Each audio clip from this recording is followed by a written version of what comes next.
अस्सलामु अलैकुम व रहमतुल्लाहि व बरकातुहू। बिस्मिल्लाहिर्रहमानिर्रहीम। इस वक्त आप देख सकते हैं मेरे हाथ में कुरान शरीफ है, अल्लाह तबारक व ताला का कलाम है। अगर मेरे हाथ में कोई और किताब होती तो शायद आप मेरी बात नहीं सुनते।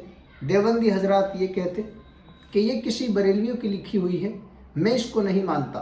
बरेलवी ये कहते ये किसी देवबंदी की लिखी हुई है, देवबंदी ये कहते ये फ़ला फ़िरके की है, अहले हदीस ये कहते हम इसे नहीं मानते, ये फ़ला फ़िरके की आलिम की लिखी हुई है, हम इसे मोतबर नहीं समझते। लेकिन ये कुरान शरीफ ना तो किसी इंसान की लिखी हुई है ना किसी जिन्नात की, ये मुनज़्ज़म मिन अल्लाह है, अल्लाह तबारक व ताला की तरफ से नाजिल किया हुआ है। इसका एक एक हर्फ सच्चा है। यही वो किताब है जिसकी बुनियाद पर, जिसकी वजह से हम और आप एक हो सकते हैं, एक प्लेटफार्म पर आ सकते हैं। क्योंकि हर मुसलमान इस कुरान को मानता है, इस पर ईमान रखता है, और हर मुसलमान ये जानता है कि इस कुरान के अंदर 30 पारे हैं, 114 सूरतें हैं, 6666 आयतें हैं। और ये भी आपको मालूम होना चाहिए इस कुरान का अगर एक एक हर्फ ज़बर ज़ेर पेश यहाँ तक कि सब सच्चा है, बरहक है। अगर कोई इस कुरान के एक हर्फ का इनकार कर दे, आयत की सूरत की बात नहीं कर रहा हूँ, अगर किसी एक हर्फ का इनकार कर दे वो उसी लम्हे इस्लाम से खारिज हो जाएगा, काफिर हो जाएगा। इसलिए अल्लाह तबारक व ताला ने हमें जो ये कुरान दिया है, हम और आप इसे मानते हैं, अल्लाह का कलाम मानते हैं। हमारी समझ में आए या ना आए, लेकिन हमारा ईमान है इसके अंदर जो कुछ लिखा हुआ है वो बरहक है, हक है, मुनज़्ज़म मिन अल्लाह है, अल्लाह की तरफ से लिखा हुआ है, अल्लाह का कलाम है। ये किसी इंसानी कलाम नहीं है।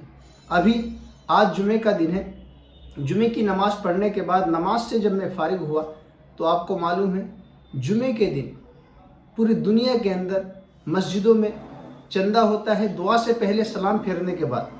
और बाज़ मस्जिदों में चंदा करने का तरीका ये होता है कि दो आदमी एक इधर से एक उधर से कपड़ा पकड़ते हैं और सफ़ों में फिरते हैं और मस्जिद के लिए चंदा इकट्ठा करते हैं।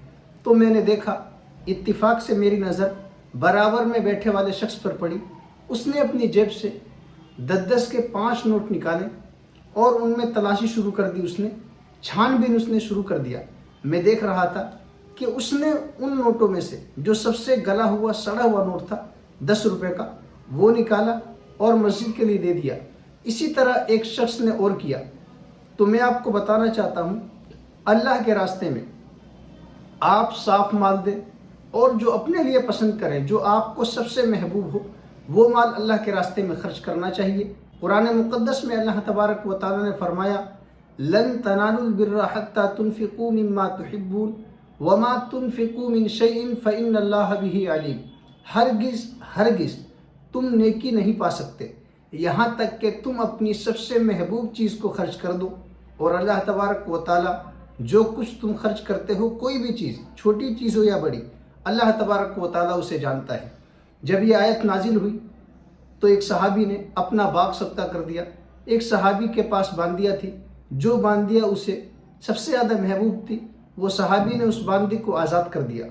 तो इसी तरह हमारी और आपकी ज़िम्मेदारी है, हम अल्लाह के रास्ते में साफ़ सुथरा, अच्छा, और जो हमारे लिए सबसे महबूब हो, सबसे अच्छा हो, वो अल्लाह के रास्ते में दे।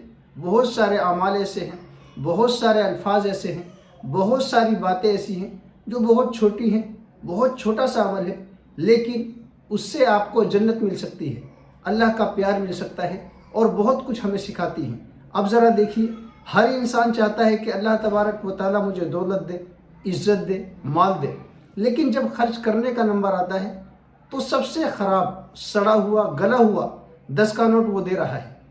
ये अल्लाह तबारक व ताला को पसंद नहीं है। जब तक आप अपनी सबसे महबूब चीज़ अल्लाह के लिए खर्च नहीं करेंगे, अल्लाह तबारक व ताला वो नेकी अल्लाह कबूल नहीं करता। आपके लिए जो सबसे महबूब हो वो अल्लाह के हवाले करो, अल्लाह के रास्ते में दो। अल्लाह को वो मकबूल है, वो माल पसंदीदा है। अल्लाह तबारक व ताला हम सबको कुरान पर अमल करने की तौफीक अता फरमाए, नबी अकरम सल्लल्लाहु अलैहि वसल्लम की इत्तिबा करने की तौफीक अता फरमाए। नाज़रीन, आप लोगों से गुजारिश है, अगर आप पहली मरतबा हमारे चैनल पर आए हैं تو چینل کو ضرور سبسکرائب کریں، بیل آئیکن کو دبائیں، آل کا بٹن پریس کریں تاکہ آنے والی ویڈیو کی نوٹیفیکیشن آپ کو ملتی رہے۔ السلام علیکم ورحمۃ اللہ وبرکاتہ۔